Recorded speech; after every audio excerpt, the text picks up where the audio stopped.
that's been outworked at the very first Passover. Now, all people who are used to teaching, so you'll understand the Passover story well. You'll understand the context of the Passover story. And directions have been given by Moses. Moses has said to his people, on this particular night, the angel of the Lord is going to pass over this particular place. And as he passes over this particular place, somebody's falling off their chair in the background, I think. No, As the angel of the Lord passes over this particular place, then what you have to do is place the blood of the lamb on a doorpost. If you place the blood of the lamb on the doorpost, the angel of the Lord will pass over that particular house. But for those who are not protected by the blood of the lamb, then on this particular night, the angel of the Lord is going to take the firstborn of that particular household. And we know how the thing out works. They sacrifice the lamb. They're given some very clear instructions on the preparation of the lamb. So they have to sit down together in the context of family as we see it, really. A mum, a dad, a couple of children, maybe grandmothers, and maybe one or two servants of the household. They sit down together. They eat that very first Passover lamb together. During that night, the angel of the Lord does exactly what he says he's going to do. And he passes over that particular community. Those people who don't have the blood of the lamb on the doorpost, the angel of the Lord takes the firstborn.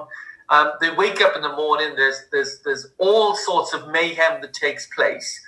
But the part I want you to see is now they're going to leave Egypt, and God will say to them, I want you to celebrate this particular feast as a lasting ordinance for generations to come. So it's enshrined at that point, probably 3,000 or 4,000 years ago. It's enshrined at that point. I want you to celebrate this Passover meal, and I want you to do it in this particular way. You sacrifice the lamb as before, you prepare it as before, and then he introduces what we're going to call the liturgical element. And the liturgical element into this particular feast is the youngest child in the household during this particular celebration of Passover stands and asks this question: what makes this night special? That's all they have to do. The youngest member of the household asks that liturgical question. We're going to call it a liturgical question. It's a set of words that the rabbis give lots of extra information about. And they ask the question. Then mum or dad stands and explains exactly what makes that night special. We were slaves in a land that was not our own, and God, through a miracle, led us out, parted the Red Sea, led us into a land flowing with milk and honey, a land that could be our own. The entire thing is constructed in such a way as to communicate the concept of the God who does stuff. If you've heard me speak before, you'll hear me talk again and again about the communication of the God who does stuff, and that's been communicated. But what I want you to see is it's communicated in a liturgical context. I would like to step almost beyond the word liturgy for this. It's almost choreography or almost high drama. It involves the whole family. It couldn't get much more traditional. It's thousands of years old, this particular sequence of events that's taking place. And everyone is involved. They're either listening to the narrative taking place, they're one of the people asking the question, or they're one of the people making the response to the question that's being asked. So 3,000 years ago, we've got what is in effect a very traditional scene, a feast that's going to be continue to happen year after year after year after year. And this year again, in a month or so, Jewish households will celebrate Passover. The youngest child will stand up, will ask what makes this night special. The mum or the dad will explain it. And that entire thing has been running for thousands and thousands of years. So what I want you to see is it couldn't be much more traditional than that. This is thousands of years of tradition being outworked, but it isn't devalued in any way because it's old. Now, it continues to resonate with new generations as they rise, because the entire thing is constructed in such a way as to communicate the God who does stuff. It's communicating in the context of intergenerational gathering, and it's communicated with all members of the family being involved. It's truly inclusive and hugely traditional. So our question, can intergenerational worship exist in a traditional context? Absolutely. It's been existing in that context for thousands of years. But what we have to do is hang on to some of the things which make this thing so incredibly special, and not strip it back to the point where it no longer has value and can no longer communicate for us. So this word liturgy is the word which actually, it would cause me a struggle as well, and is causing me a struggle at this present moment in time. It's why I want to opt out and say, actually, what I'm talking about is almost choreography, is almost high drama, it's theatre being outworked. Liturgy in its own right is almost not enough anymore. So I work for the Anglican Church in Wales, which is a strongly liturgical denomination. It prides itself on its liturgy. It says we hold on to this firm liturgy. It has now become countercultural because other people don't do this. I am always worried by the terms countercultural, because often they are there to mask the reality, which is we're not countercultural, we're just completely irrelevant.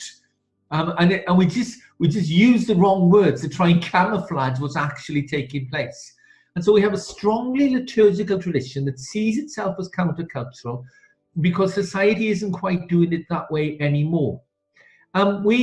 Yesterday, I trained some of the Church in Wales ministers now, and my particular part of the equation is I also am responsible for the newly licensed ministers. So the first 2 years, when they move into a new church, for the first 2 years, I get to look after what they do and try and shape some of the formation as part of that.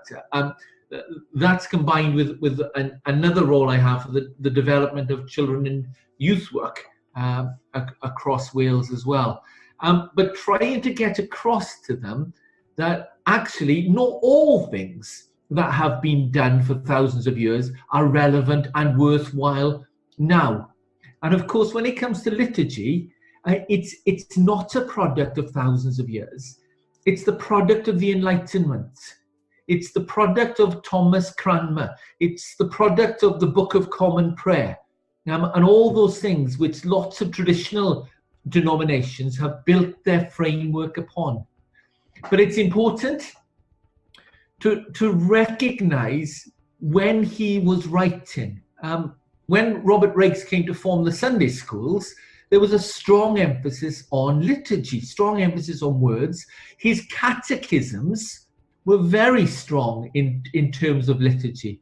There was a sentence read by the teacher, the students responded with the next line, and that drifted into the church and became part of Anglican confirmation services. The asking of a question, the memorization of an answer, which became quite a strong liturgical thing, and has continued for hundreds of years. This week, just for the sheer fun of it, although I didn't enjoy it at all, in our little college for training ministers, we did the 1662 Holy Communion service. The worrying part, and the part I wanted to be able to emphasize from it, is look how similar it is to what we're still doing. Now, when the Enlightenment took place, it brought about a massive change in culture. It moved culture from an oral tradition to a written tradition. It moved us from valuing the gifted orator, and it moved us to valuing words on a page. Those who sold newspapers in the 18th century became incredibly powerful. No coincidence that Robert Raikes, the founder of the Sunday schools, was the owner of a newspaper. His credibility was huge. His ability to propagate his product was based on his control and his command of lots and lots of words, what was written down. And there are instances where Robert Raikes was summoned to the Houses of Parliament to answer to the government of the day because he criticised Parliament in his newspaper. I think if that was still the same scenario today, we would have some newspaper editors who would never leave Parliament. They would be constantly there apologising for the things that they've written about Brexit and all sorts of other interesting things that we've got taking place. But the words, it's the words that's powerful. Therefore, at that point, 16th, 17th, 18th centuries, the words are incredibly powerful. Liturgy is strong. If you can read the words and recite the words, then it's a powerful thing to be able to do. It's a sign that you are educated. And so what happens is liturgical traditions, certainly in the British context, liturgical traditions are full of educated people. So to be able to actually use liturgy and interact with liturgy and use liturgy is actually a sign of social status. And so this thing drifts into the church. And the incredible thing is it stays.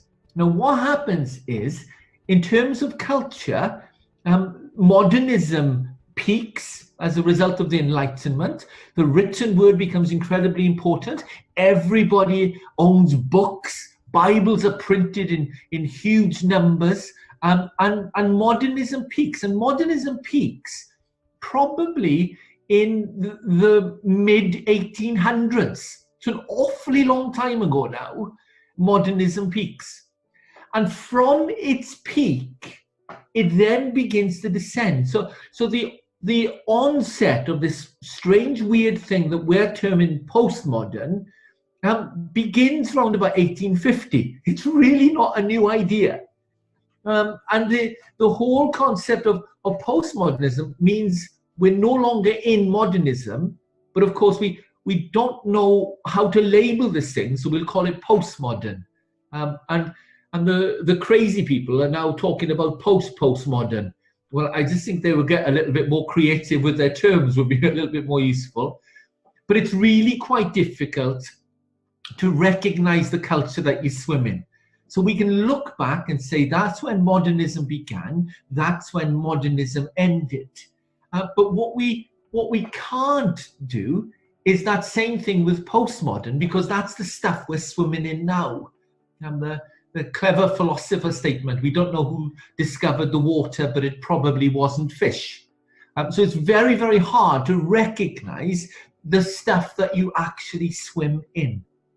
So we don't know what we're in right now, but what we should be able to do is look at the characteristics of culture, look at some of the attributes of it, and there are clever ones, and we talk about the clever ones. We talk about Generation Y and Generation Z, about them being community focused and relationship focused, and we get all that. But there's a much more basic change which happened even before we hit Generation X, and that was the decline of that whole modernism thing. And the result of the decline is the written word, which was so incredibly powerful, is no longer powerful. The written word, which was authoritative, is no longer authoritative. And so if you read a newspaper in 1800, you'd believe every word that was written down because it's printed. If you read a newspaper in 2019, you don't believe any of it. You don't trust what's written down anymore. And what's happened is culture itself has moved away from modernism into postmodernism, it's moved away from the importance of that which was written, and it's moved back towards the importance of that which is oral. So the gifted orator at this point in history becomes incredibly valuable again. The most powerful way we can communicate right now, 21st century, is to put a person in front of a crowd and let them talk. And all the stuff flies in the face of that. Barna's research says if it doesn't have technology behind it, it's not effective. Not true anymore. The way to communicate is an individual who stands in front of a crowd and talks. The gifted orator has come back into its own. Now, look what that does to liturgical worship. Look what that does when we prize the word, we love the word, and we read out our words, and the Lord is here. His Spirit is with us, is how we start the traditional Anglican Eucharistic prayer. It does not connect with society anymore. They don't understand why that. So what we've done is we've created something which is predominantly for the insider, because the insider finds comfort and security in it because it's familiar. But what we've done is we've developed something which is very hard to break into. And we're struggling with that big time in terms of the Anglican Church in Wales right now, because our services are predominantly liturgical, very strongly liturgical. And we're using, I brought my big red book to show you. So we're using this thing at the moment, and it's just full of words. And because we're in that learning context, my students wanted me to use Eucharistic Prayer 7 the other day so they could see what it was like. And the heading for Eucharistic Prayer 7 is suitable for use when a significant number of 7 to 11-year-olds are present.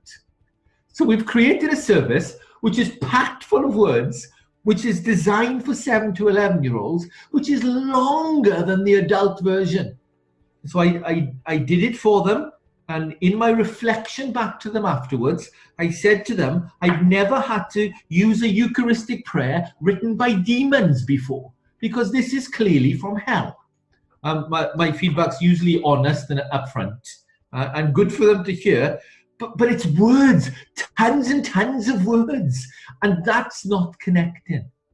So we have to try and work out, okay, if our liturgy is not the way forward, however, with choreography and high theatre, we can still embrace lots of generations in the same place at the same time. What actually becomes the way forward? There are a couple of things which work, and it doesn't matter which context that you find yourselves in. And we have to ask ourselves great, big, important, fundamental questions. Question number one, is it inclusive? Is everyone actually involved? Whoa, somebody's just come back on with a bit of sound in the background there. Is it inclusive? Is everyone involved? And listen, I have a little bit of a problem with the form of worship which has become compartmentalized. This is the children's bit, this is the adult bit, and this is for granny. That's not intergenerational worship. That's 3 different worship services that just happen consecutively. So we have to find a way. So is everyone involved? Is it inclusive? And they don't have to all be the person who are sat and listening. It doesn't have to be all the persons who are involved in the speaking or the reading or the praying or the acting. I have a lovely story about when I went to my last new church, and I preached my very first sermon, and the sound person was 10 years of age, because that's the only people who know how to work those things now. And the 10-year-old walked up and he held his hand out to take my radio mic off me. And he said to me these words. He said, "You sounded rubbish this morning." That was altogether alarming for me to hear. And I said, "Oh, sorry, I was doing my best. He said, no, not what you said, just the microphone and the speakers. It made you sound rubbish this morning. And so he took my microphone off me and he tried to walk away, but I wasn't letting him walk away. I brought him back and said, so listen, how can you make me not sound rubbish? How do you do that? And he said, well, we need a new microphone and we need some new speakers. And my comment to him was, can you go and find out what we need to do to make me sound like Tom Jones next week? And so he scratched his head a little bit and said, well, we'll need new this and new that. And I said to him, listen, work it out. Find out what we need. Make sure that this is sounding great by the time we get to next week. Can you do that for me? And so suddenly you have an engaged 10-year-old. He's involved. Now, this is not about great communication at the front. This is about all the aspects of church involving everyone. That was on Sunday morning. When I went to leave the house that Sunday evening, there was a letter through the door, and he had typed out an entire list of everything that we needed to make Mark Griffiths sound good. And he'd listed it all. There was a line at the bottom which said exactly how much that entire thing was going to cost, and it really wasn't a lot. And we did it. We bought this new list. Now there's a young person who's now involved. He's completely committed to this particular thing. Now this works in ridiculous ways in all sorts of other churches. But this person's not going to leave. He bought the sound equipment. In other churches, that person's not going to leave because their great-great-granny donated the offering bowl. It's the same idea. They're involved and they have an emotional investment in this entire thing. So the question was, is it inclusive? Is everyone involved? Is everyone involved through the whole thing? And some of our young people do not like to sit still for long. They like to be doing. So are there things that they can be doing to facilitate the happenings of the whole thing?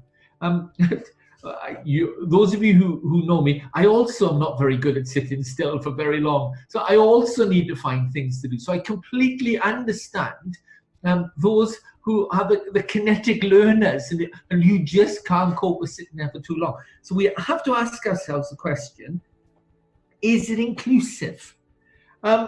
The second thing is, worship is not the main thing. We think it's all about this, the preaching and the singing and the reading, and they are not the main things.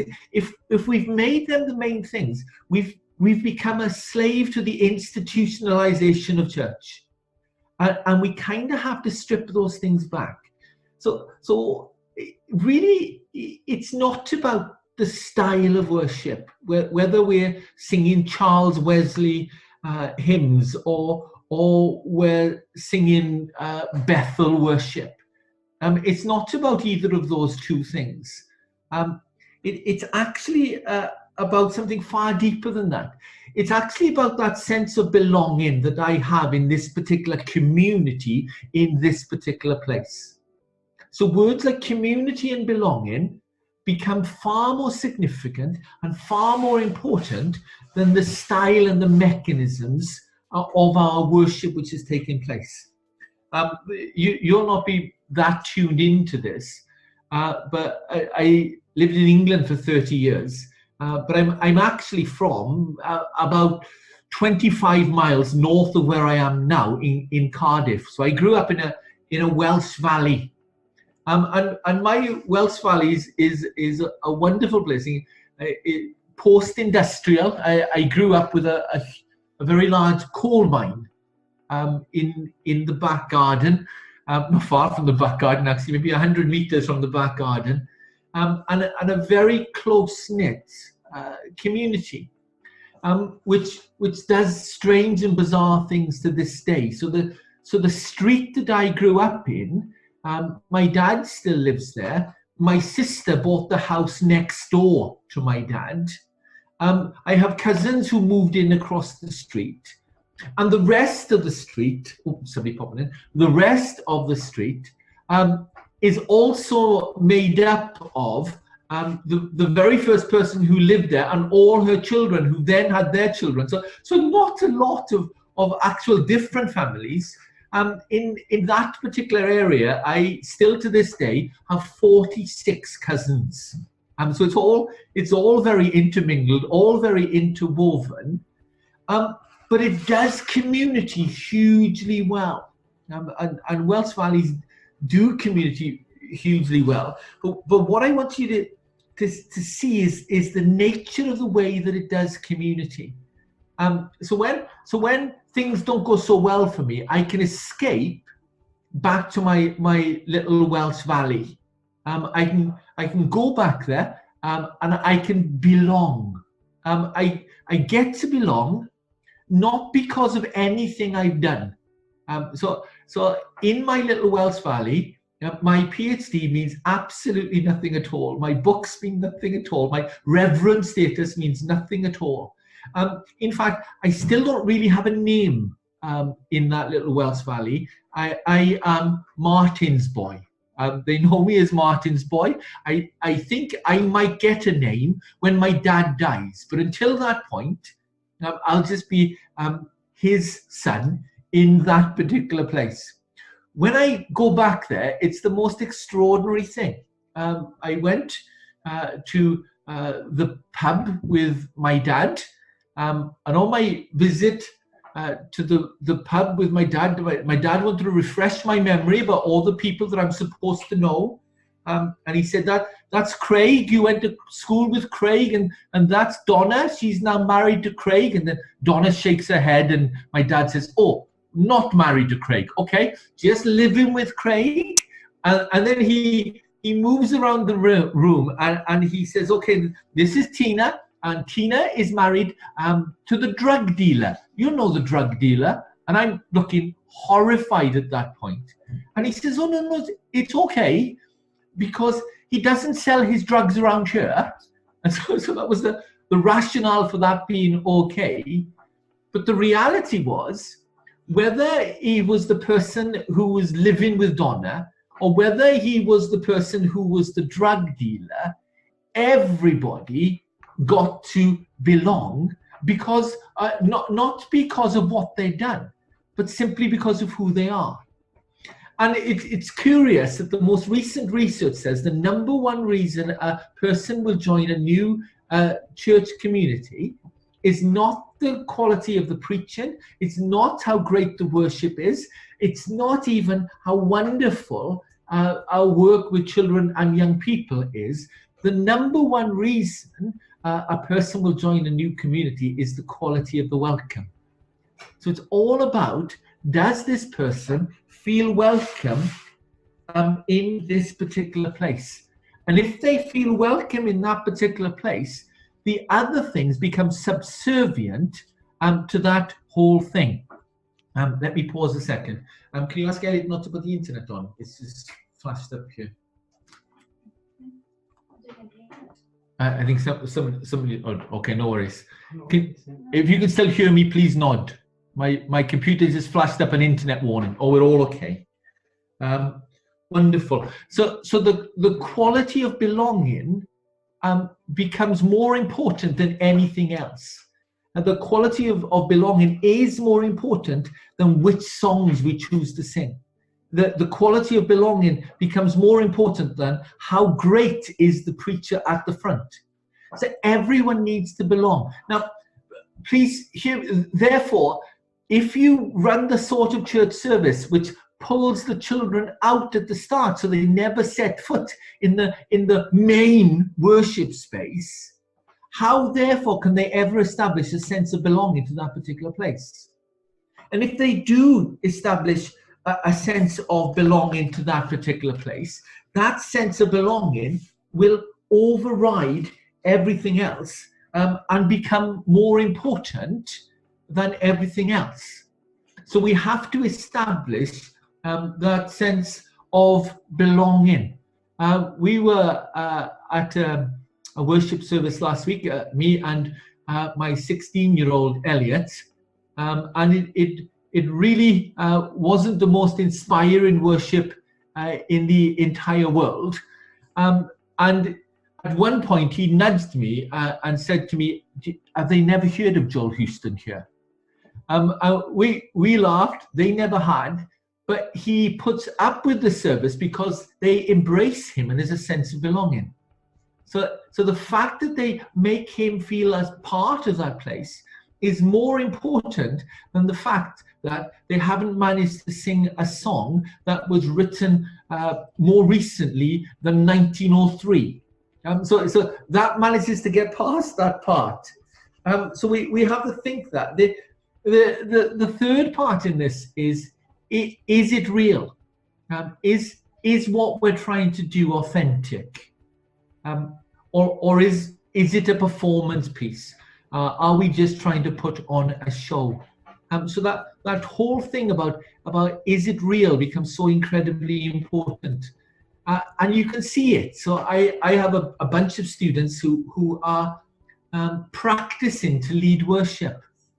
And you can see the difference when actually they're leading us in worship and when they're practicing worship. They have to do this particular service because they have to learn how to do this. Well, there's no authenticity in that. There's no integrity in that. It's not real. And therefore that whole thing doesn't work. It doesn't join up properly. It doesn't hang together properly. It's not the gifted orator standing in front of the crowd. It's somebody who isn't being true to themselves, trying to do something which doesn't actually fit. There's a lovely story in this. You'll all know this.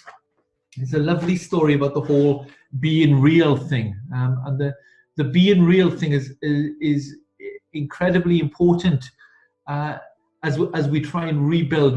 We have, as in most of the Western world, we have hugely declining numbers, and it's due to the fact that people don't meet something which is authentic when they come to our services. There's a lovely little story. I'll read it to you, a little bit of it. It's from the Velveteen Rabbit, and you'll know this story well, I'm sure. And it goes like this. Real isn't how you are made, said the Skin Horse. It's a thing that happens to you when a child loves you for a long, long time. Not just to play with, but really loves you. Then, and only then, do you become real. Does it hurt? Asked the rabbit. Sometimes, said the Skin Horse, for he was always truthful. But when you are real, you don't mind being hurt. Does it happen all at once, like being wound up? He asked. Or is it bit by bit? Well, it doesn't happen all at once, said the Skin Horse. You become. And it takes a long, long time. That's why it doesn't often happen to people who break easily or who have sharp edges or who have to be carefully kept. Generally, by the time you are real, most of your hair has been loved off and your eyes drop out and you get loose in the joints and you become very shabby indeed. But these things don't matter at all, because once you are real, you can't be ugly except to people who don't understand. And there's a magic in the ability to be real. And you see it when that person stands at the front to communicate to that crowd, and you know that they're not a great communicator. And they're breaking all the rules of communication. They're not doing it properly, and they're not telling the story, and and you listen to all these things, and yet every person in the room hangs on their every word. Whether they're the youngest child or the oldest grandmother, they're all hanging on their word. Why? Because the person has an ability to communicate who they are from their heart. And the power of authenticity shouldn't be overlooked. The ability to be real. And so we need some people who, and again, doesn't matter if it's termed a contemporary service or a traditional service. If the person at the front is not real, it will not communicate. If the person at the front is real, they will communicate, even if they get some of the things wrong. if they actually put themselves out there, the professionalization of the ministry is a curse. We need real people who communicate from very real hearts. It's the difference between hiding behind a set of words when we break bread together, we have lots of Eucharistic prayers. And the person who stands at the front and holds the bread and said, in the night that he was betrayed, Jesus took bread and he broke it and he gave it to his disciples. And a person who breaks pieces of bread and hands them out, and he said, this is my body which is broken for you. In the same way, after supper, he takes a cup. Now you'll find all these exact same words written down as liturgy. But the ability to present them intergenerationally in a theatre is altogether more powerful, and it connects in a far more special and authoritative way. The wonderfully interesting thing is Jesus was not a great preacher. I say those words with absolute authority because I've got several books titled The Book of Great Preachers, and Jesus isn't in any of them. Wesley is in them, and Whitfield is in them, and Charles Finney is in them, and John Stott is in the more recent ones. But Jesus isn't in because he wasn't a great preacher, and that I found that quite troubling. My theological college report from quite some time back says of me, Mark is not a great preacher, which was quite alarming because I hold a crowd perfectly well. And then it's got afterwards, almost as an afterthought, but we would say he's a very good communicator. And it's that professionalization thing that we kind of have to break free from.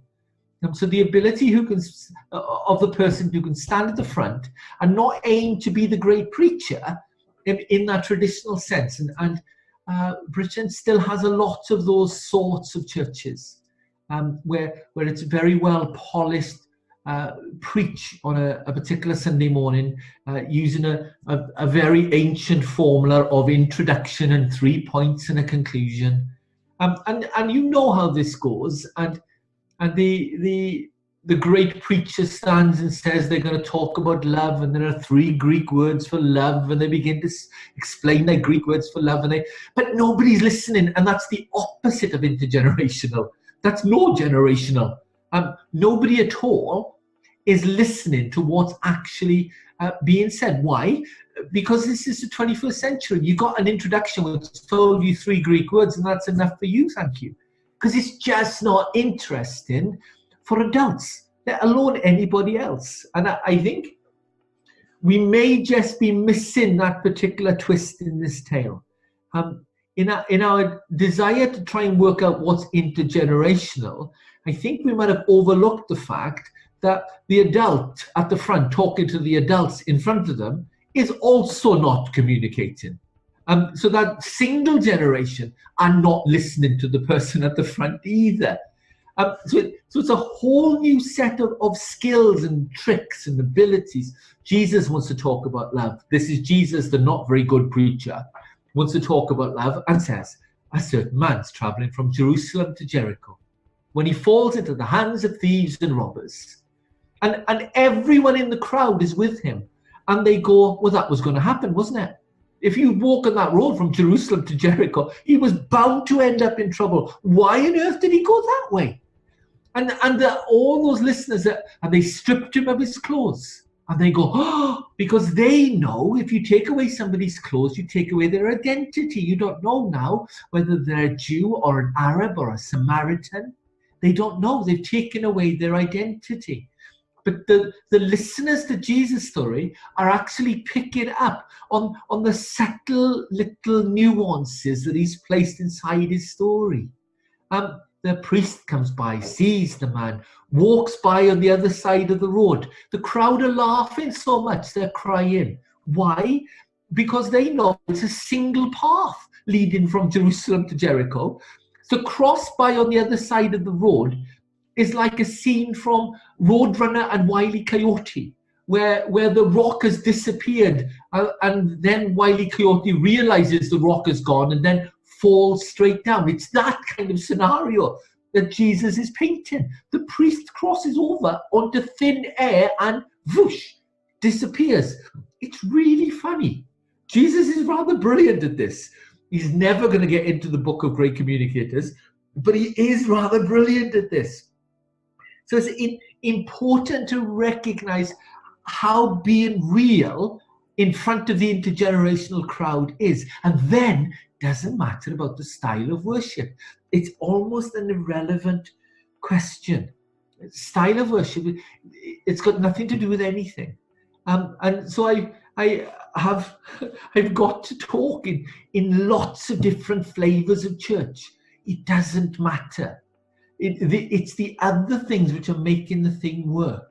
Is it real? Do I belong? Is it inclusive? These are the things which are actually making the thing work. Singing Charles Wesley is completely irrelevant. Singing Chris Tomlin is completely irrelevant. Singing Graham Kendrick is almost a punishment, so I have to draw the line somewhere. But those things are important to bear in mind. Our big churches, so this is not about traditional or not traditional, our big churches are dropping the ball on this. They're dropping the ball because they've bought into a methodology which says adults go into this room and children go into this room. They're dropping the ball on it, and they're not even aware that they're dropping the ball on it. So you have children who've never experienced that sense of belonging. They've never experienced that sense of inclusivity. They've never experienced that sense of it being real. And of course, we've got all that gorgeous stuff from Fuller Seminary, which says there's no such thing as a silver bullet when it comes to transitioning children into adult church. But if there were one, it's children having the ability to see adults worship. And we've taken that away.